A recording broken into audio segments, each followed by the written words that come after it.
Sebetulnya modal utama dan indikator yang penting itu adalah kepastian. Apakah ada kepastian investasi itu tidak berganti-ganti regulasi. Itu yang harus dibangun, bukan semua kota itu harus jadi hilirisasi semua, nggak bisa dong. Harus industri semua. Ini adalah profesionalitas tata kelola sehingga membuat kepastian buat kalau dia itu datang ke siapa kan gitu.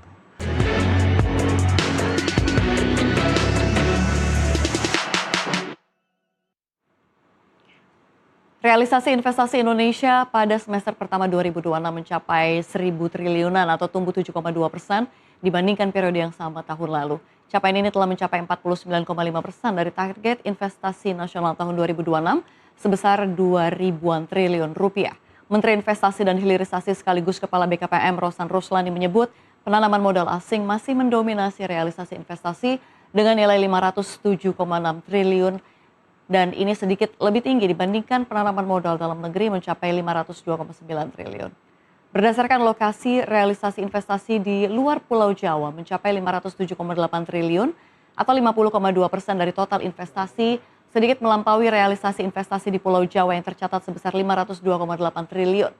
Realisasi investasi tersebut juga menyerap hampir 1,45 juta tenaga kerja, meningkat 15% dibandingkan periode yang sama tahun lalu. Dan capaian ini menjadi sinyal positif bagi perekonomian nasional sekaligus menunjukkan pentingnya peran daerah dalam menjaga iklim investasi agar pertumbuhan ekonomi semakin merata.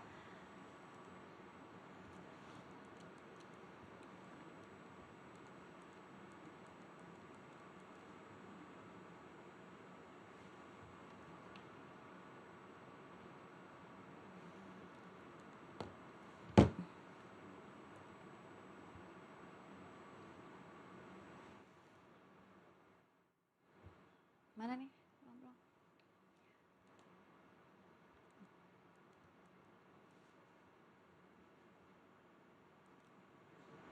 Pemirsa, realisasi investasi Indonesia pada semester pertama 2026 menunjukkan tren positif, bahkan untuk pertama kalinya investasi di luar Pulau Jawa sedikit melampaui lebih dari pulau-pulau lainnya. Namun di tengah persaingan investasi ini menarik, seberapa siap daerah menjadi mesin pertumbuhan ekonomi baru? Dan untuk membahasnya telah bergabung bersama kami Direktur Eksekutif Asosiasi Pemerintah Kota Seluruh Indonesia APEKSI, Bapak Alwis Rustam. Pak Alwis, terima kasih atas waktunya hadir di studio Nusantara Terima TV. kasih, sama-sama. Pak Alwis, tadi kita udah dengarkan bersama-sama begitu ya, pemerintah menargetkan pertumbuhan ekonomi lebih merata lagi nih di luar Pulau Jawa. Apakah daerah sudah siap menjadi pertumbuhan baru? Seperti apa menurut kacamata Anda? Baik, terima kasih. Sebetulnya saat ini pun sudah menjadi mesin sebetulnya untuk investasi. Tapi sejauh apa efektivitas mesin kota sebagai mesin investasi ya. Jadi bukan apakah daerah siap, tapi justru dia sudah menjadi mesin. Tapi pertanyaannya apakah kita sudah memberi ruang yang cukup bagi daerah untuk tumbuh sesuai dengan kekuatannya. Karena semua masing-masing kota kita ini punya DNA ekonominya masing-masing. Gitu. Nah tantangannya justru di situ. Kalau jadi pertanyaannya mesin, kalau menurut saya sudah jadi mesin, tapi mungkin ada yang masih belum efektif, ada yang masih belum kenceng mesinnya, ada yang masih belum kuat. Gitu. Mungkin begitu Mbak Sofi. Oke, apa indikator daerah sudah siap? Banyak, sering yang sedihnya ya kalau saya lihat itu banyak kepala daerah bangga dengan sudah ada flyover, sudah ada infrastruktur, kami punya regulasi kuat. Padahal sebetulnya modal utama dan indikator yang penting itu adalah kepastian. Apakah ada kepastian investasi itu tidak berganti-ganti regulasi. Jadi tidak hanya cepat izin sebetulnya. Sehari pun izin itu jadi untuk investasi, tapi kalau jalannya belum tersedia gimana? Kalau jalannya tersedia tapi listriknya nggak cukup untuk pergerakan modal yang mau diputer itu gimana? Dermaganya masih jauh gimana? Artinya modalnya adalah jaringan ekosistem investasi. Tidak bisa lagi bahasanya parsial egosentris dan kemudian promosi besar-besaran orang yakin masuk ke sebuah kota. Enggak. Satu investor masuk, pasti dia akan mikirin karyawan saya ini anaknya sekolah di mana nanti, rumah sakit jauh enggak, jalannya kena polusi enggak, nanti karyawan saya sakit asma mulu, nanti saya bayarin BPJS-nya mulu, atau asuransi kesehatannya mulu. Jadi banyak hal sebenarnya yang sekarang itu harus dibenahi dari ekosistem supaya investasi itu masuk ke kota. Agar jadi mesin yang kayak tadi, yang dimaksud. Lebih Oke. siap dia menjadi mesin investasi. Apakah ini termasuk Anda yang merupakan juga tantangan juga begitu? Betul, betul. Makanya tantangan semua kota sekarang bukannya banyak-banyakan investasi masuk. Tantangannya justru bagaimana kota itu menciptakan kepastian. Ada sesuatu yang dipegang yang kemudian orang baru mempercayakan untuk melakukan suatu kegiatan ekonomi di kota itu. Dan itu bukan lagi masuk investor ke Indonesia atau ke Thailand atau ke Vietnam misalnya. Tapi udah masuknya itu ke kota. Kota mana? Jadi Bandung itu bukan harus bersaing dengan Ho Chi Minh City misalnya, dengan Bangkok misalnya, dengan KL misalnya. Bukan karena ekosistem itu dibangun dalam sebuah kewilayahan tata kelola pemerintahan kota untuk supaya investasi itu bisa berjalan lancar. Oke, baik. Investasi ini kan memilih kota begitu ya, Betul. bukan hanya negara. Seberapa kompetitif sih daerah Indonesia ini dibandingkan negara-negara lain seperti Vietnam, Malaysia, dan juga Thailand? Pertama, yang dibangun memang sebetulnya adalah bukan satu kota supaya dia maju, kemudian investor masuk. Kalau kita bicara kota, Apexi ini kan ada mewadahi 98 kota seluruh Indonesia. 93-nya itu kota otonom, 5 di DKI kan. Itu yang harus dibangun bukan semua kota itu harus jadi hilirisasi semua, nggak bisa dong. Harus industri semua, harus punya pabrik. Tidak selalu gedung yang tinggi itu ekonominya tinggi dan nggak perlu juga kan gitu. Yang penting adalah gimana DNA setiap kota itu, DNA ekonomi maksud saya, ditemukan, di mapping, kemudian di maintain sedemikian rupa sehingga masing-masing kota punya keunggulan. Lalu terjadilah jaringan pembangunan kota, mana yang industri, mana yang kota AI, mana yang kota jasa, mana yang kota logistik gitu ya, mana yang kota kreatif, mana yang kota pendidikan, sehingga disitulah investasi masuk ke Indonesia dalam konteks yang sesuai dengan kekuatan kota masing-masing. Jadi nggak bisa satu kota keren sendiri, kemudian Indonesia akan maju investasinya, nggak bisa. Semua kota harus naik kelas. Apa kelemahan terbesar kita di sisi regulasi tersebut yang berubah-berubah ya?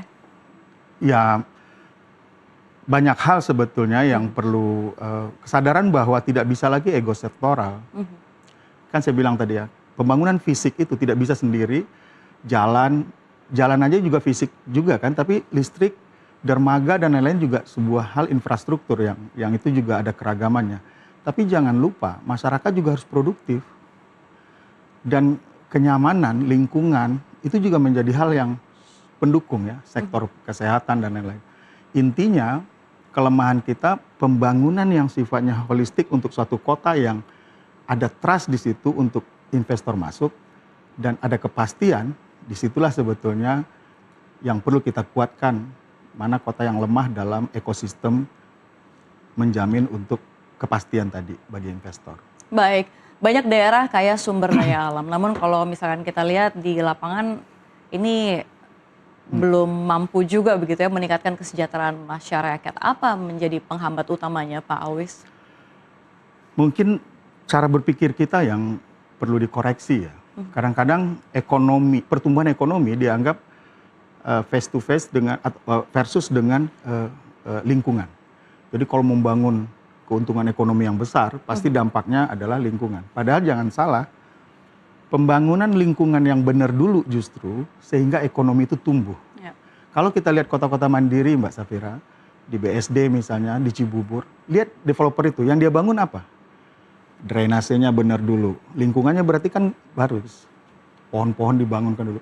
Sehingga orang berani untuk membeli rumah di situ, invest tanah di situ gitu.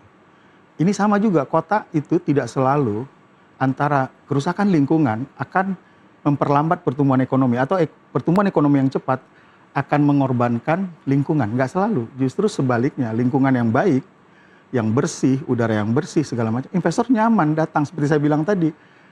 Dia akan mikirin anak karyawan saya yang jumlahnya sekian ribu. Itu tuh nanti rumah sakitnya di mana, itu tamannya di mana, dia sakit paru-paru nggak nanti kalau macet mulu, polusi mulu gitu.